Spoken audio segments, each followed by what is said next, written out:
Perasaan yang tidak bisa dilukiskan. Ia hanya diketahui oleh orang yang mengalaminya.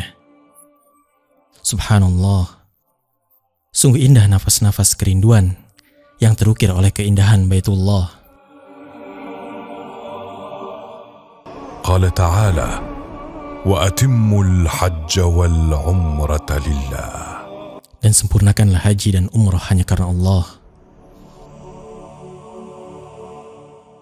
Dianjurkan bagi seorang mu'tamir, orang yang melaksanakan ibadah umrah, untuk mandi dan bersuci sebelum melaksanakan ibadah umrah. Termasuk di dalamnya membersihkan bulu ketiak dan bulu kemaluan, menggunting kuku dan memakai minyak wangi di badan, tidak pada pakaian ihram.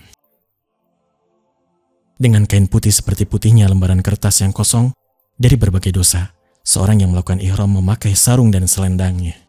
Adapun wanita, dia memakai pakaian apa saja yang pantas di Baitullah tanpa berhias secara berlebihan. Perjalanan yang mulia ini dimulai dari mikot.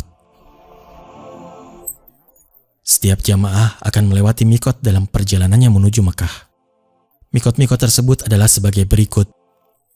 Dzulhulaifah atau Bir Ali untuk para penduduk Madinah.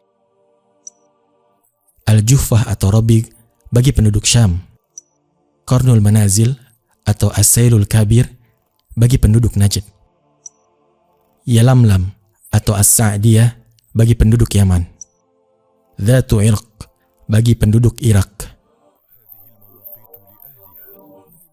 Adapun penduduk Makkah, maka mereka berihram dari batas tanah halal yang paling dekat, sementara dia ada di luar tanah haram. Di antara sunnah seorang mu'tamir atau orang yang melakukan ibadah umrah, melewati mikot lewat darat, lalu dia meniatkan umrah dengan mengucapkan Labbaik Allahumma umrah. Dan jika dia khawatir tidak sampai ke tanah haram, maka dia bisa mengucapkan syarat Fa'in habasani habisun, famahilli haithu habastani.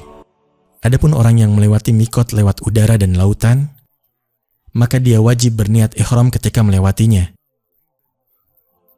dan tidak boleh melewatinya tanpa ihram. Jika seseorang telah ihram atau masuk dalam ibadah umrah, maka dia wajib memenuhi beberapa larangan berikut ini. Yang pertama, memotong atau mencukur rambut juga bulu-bulu badan. Yang kedua, memotong kuku. Yang ketiga, memakai minyak wangi di badan maupun pakaian. Yang keempat, memakai pakaian yang berjahit. Yang kelima, menutup kepala bagi laki-laki. Yang keenam, melakukan hubungan suami istri atau mukadimahnya atau berbagai pendahuluannya. Yang ketujuh, membunuh hewan buruan. Yang kedelapan, memakai sarung tangan dan cadar bagi wanita. Yang kesembilan, melakukan akad nikah atau meminang. Dengan penuh rasa cinta dan penghormatan, seorang mu'tamir masuk Baitul Haram dengan mendahulukan kakinya yang kanan, sebagaimana dijelaskan dalam sunnah yang sahih seraya mengatakan, Allahumma salli ala Rasulillah. A'udhu billahil azim wa biwajhihil karim wa sultanihil qadim minasy syaitanir rajim.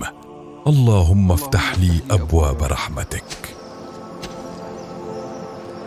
Dengan melihat Ka'bah, seseorang berhenti membaca talbiyah dan menuju ke sudut Hajar Aswad untuk memulai tawaf dari sisinya. Sunnahnya seseorang melakukan iltiba, yakni menjadikan selendangnya ada di bawah ketiak yang kanan dengan membuka pundak kanannya dan menutup pundak yang kiri dengan kedua ujung selendang.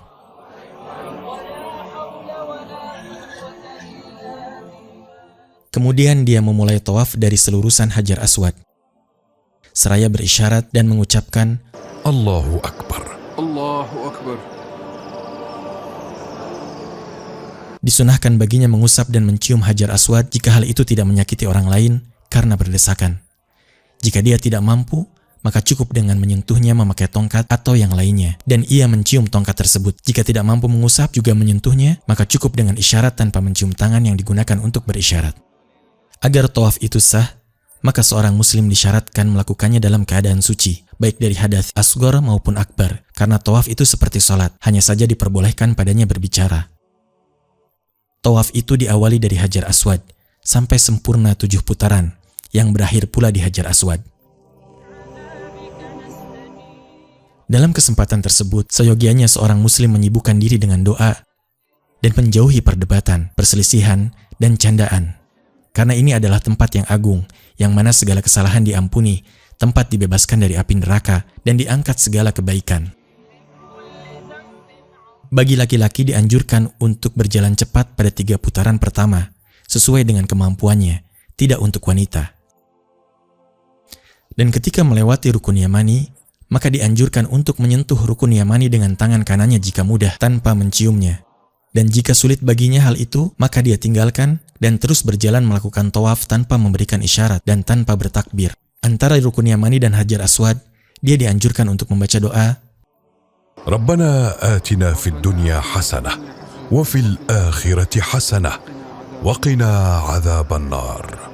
Setelah selesai 7 putaran, seorang mu'tamir menutup pundaknya dan menuju belakang makom Ibrahim, seraya membaca wattakhidhu mim maqami Ibrahim musalla. Lalu salat 2 rakaat jika mudah baginya. Jika tidak, maka dia bisa salat di mana saja di Masjidil Haram. Dia membaca surat Al-Kafirun pada rakaat pertama dan surah Al-Ikhlas pada rakaat kedua setelah Al-Fatihah.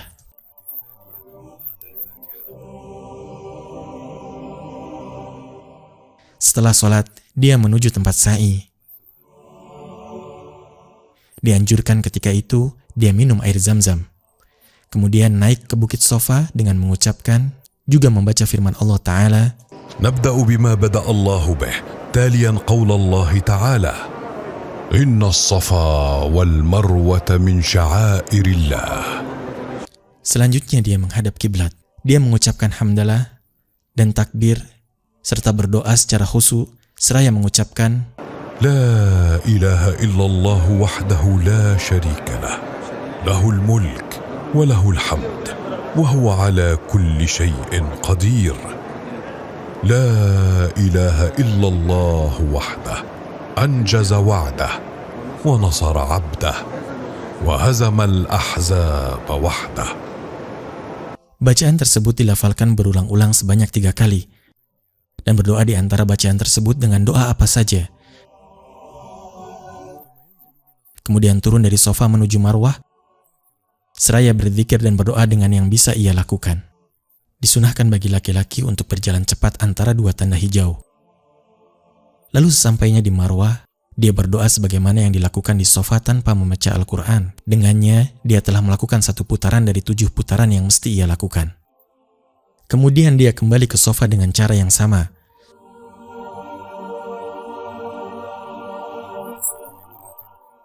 Setiap kali dari sofa ke Marwah, maka itu dianggap 1 putaran. Demikian pula dari Marwah ke sofa. Demikian seterusnya, sehingga ia sampai di Marwah pada putaran ke-7 atau terakhir. Jika seseorang laki-laki hendak bertahalul atau mengakhiri ibadah umroh, maka dia mesti mencukur seluruh rambutnya atau sebagiannya. Adapun wanita, dia mesti memotong sebagian rambut kepalanya seukuran ujung jari dari mana saja pada bagian rambutnya. Dengannya, seorang mu'tamir boleh melakukan larangan-larangan ihram. Setelah memotong atau mencukur rambut, dengannya seseorang selesai melaksanakan ibadah umroh. Dan tidak ada tuntunannya dari Nabi SAW melakukan 2 rakaat setelah umroh. Wahai mu'tamir, engkau datang dari tempat yang jauh dan tentunya lelah. Maka ikutilah petunjuk Nabi SAW dan menghadaplah kepada Allah Subhanahu wa Ta'ala dengan doa seraya berharap Dia menerima amal-amalmu.